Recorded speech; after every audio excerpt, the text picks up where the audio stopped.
Hello everyone, I am Dr. Juhi Bhalotia, consultant obstetrician and gynecologist at United Super Speciality Hospital, Gondia, and welcome back to my series of A to Z of pregnancy. Today we are going to talk about H for hypertensive disorder of pregnancy.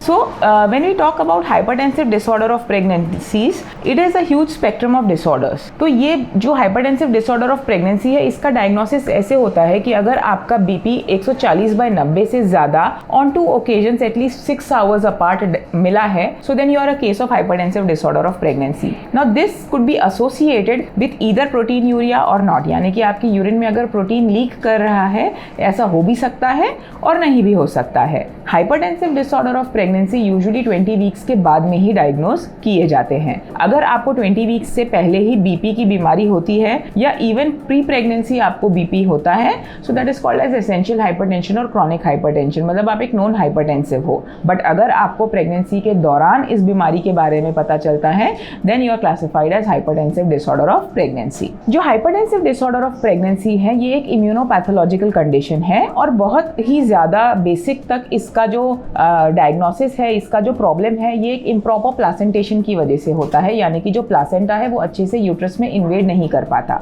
इस वजह से ये problem आता है. अब जो hypertensive disorder of pregnancy है, ये प्रेजेंट करता है बहुत सारे सिम्टम्स और बहुत सारे कॉम्प्लिकेशंस के रूप में, जिसमें कि सबसे बड़ा सिम्टम है पैरों में सूजन आना, चेहरे में सूजन आना.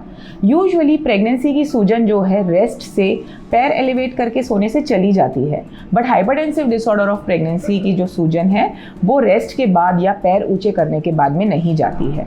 इसके अलावा चेहरे पर सूजन, पूरे शरीर में सूजन होना, एंकल्स में सूजन होना, ये सूजन यहाँ तक कि बढ़कर काफ्स, थाइज और आपके वल्वोवजाइनल एरिया तक जा सकती है. तो अगर ये इसके ग्रेडिंग ऑफ सूजन क्लासिफिकेशन अगर हम करें तो ग्रेड 4 ऑफ इडीमा भी आपको पीडल इडीमा डेवलप हो सकता है.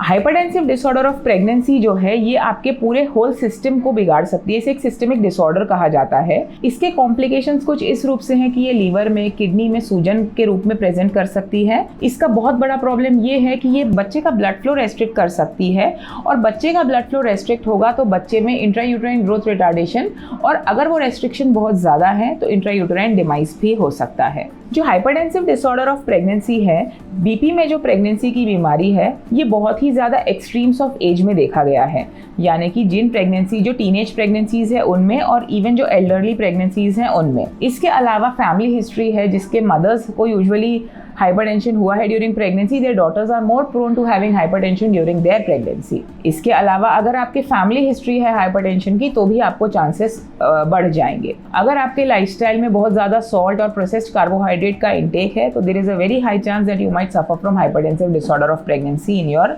डिलीवरी. इसके अलावा कुछ ऐसे अननोन इम्यूनोपैथोलॉजिकल कंडीशंस हैं जो कि एक्सप्लेन नहीं करते कि हाइपरटेंशन क्यों हो सकता है प्रेगनेंसी में. कुछ इडियोपैथिक कंडीशंस भी हैं जिनका कोई कारण नहीं है, बट हाइपरटेंशन प्रेगनेंसी में देखा गया है. Obesity is another leading factor जो आपको लैंड अप कर सकता है एचडीपी में. हाइपरटेंसिव डिसऑर्डर ऑफ प्रेगनेंसी अगर आपको डायग्नोज हुआ है, so there are some warning signs and symptoms which you should not sit upon. These signs and symptoms could be as simple as headache or vomiting, even nausea. While you are pregnant आप हमेशा ही नॉजियस feel कर सकते हो, but अगर आप already hypertensive हो और आपका नॉजिया जा चुका है, and in spite of that later on in your pregnancy you are feeling nauseous or you are having 1 or 2 episodes of vomiting, don't take this lightly. You need to urgently visit your gynecologist and get your BP checked. Apart from that, a little bit of dizziness, और अगर आपको blindness या blurring of vision भी हो रहा है, so these are not the symptoms that you need to sit upon. It is very urgent and you have to visit your gynecologist at the earliest. जो अगर आपके वार्निंग साइंस में आप headache से ग्रसित हैं, अगर आपको बहुत ज़्यादा सीवियर हेडेक हो रहा है, इसे लाइटली इसीलिए नहीं लेना चाहिए क्योंकि this headache is the earlier sign of CNS irritation, यानी कि आपके ब्रेन में एक इरिटेशन की संभावना हो सकती है, और ये इरिटेशन कब एक कन्वर्जन में बदलेगा, this can not be predicted. ये कन्वर्जन आपको घर बैठे बैठे भी आ सकता है और ये हॉस्पिटल में भी जाने के बाद आ सकता है.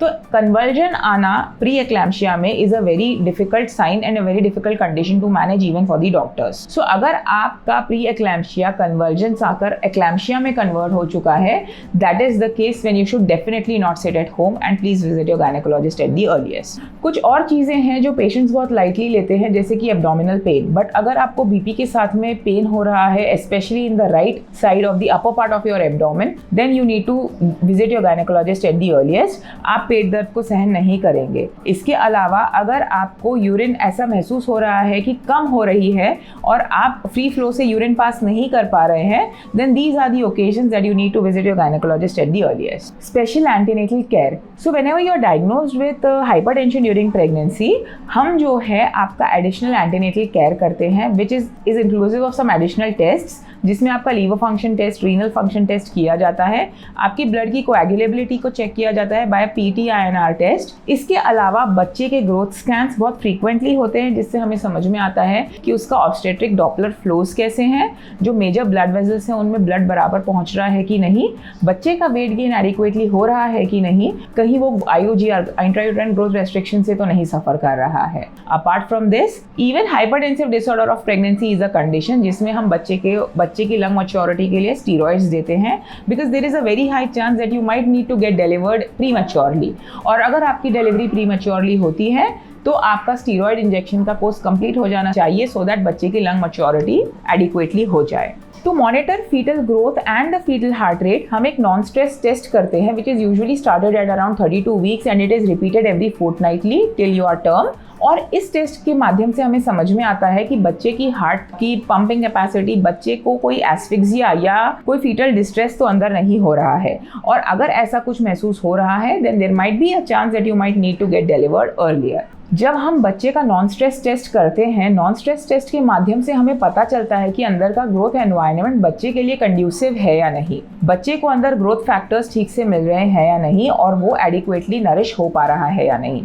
तो अगर आपका नॉन स्ट्रेस टेस्ट अच्छा आता है, then you have to be relieved कि आपको कोई एडिक्वेटली नियर फ्यूचर में प्रॉब्लम नहीं है। To conclude this session, I would like to encourage you कि आप आपके एंटीनेटल विजिट्स पर अपना बीपी रेगुलरली चेक करवाएं। अपार्ट फ्रॉम दैट, अपनी गायनेकोलॉजिस्ट की एडवाइस को मानिए। वो जब आपको एंटीनेटल फॉलोअप विजिट्स पे बुलाते हैं, please go to them regularly, because now you are a high risk pregnancy and just that आपके कॉम्प्लिकेशंस और ना बढ़ जाएं। तो इसके लिए हम चाहते हैं कि आपका फॉलोअप रेगुलर रहे और आपको हम जो इंस्ट्रक्शंस देते हैं वो डिलीजेंटली फॉलो किए जाएं।